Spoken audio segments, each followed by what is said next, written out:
Dalawang hinihinalang sangkot sa illegal na droga ang naaresto matapos masakuti sa bypass operation sa Barangay Bugo, Cagayan de Oro City, madaling araw, Abril City 2026. Kinilala lamang sa kanilang mga alyas na Khalid, 53 years old, at Risha, 24 years old, ang mga suspika na umano'y magkasama sa pagbibinta ng illegal na droga sa kanilang lugar.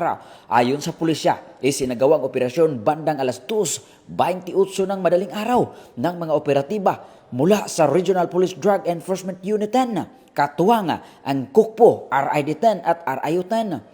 Nakumpiska mula sa mga sospek ang humigit kumulang 120 gramos ng hinihinalang shabu na may standard drug price na umabot sa 816,000 pesos kasama ang ilang sachet ng droga, isang sling bag na ginagamit na lalagyan at 1,000 bypass money. Kasalukuyang nakakulong na ang mga sospek sa Maharlika Detention Facility habang hinahanda ang kasong paglabag RA 9165. Ang mga nakumpiskang ebidensya ay isinailalim na sa pagsusuri ng Regional Forensic Unit 10. Pinuri naman ni Police Brigadier General Christopher N. Abrahano, Regional Director ng Police Regional Office 10, ang matagumpay na operasyon at tiniyak ang patuloy na pinaigting na kampanya laban sa illegal na droga dito sa rehiyon.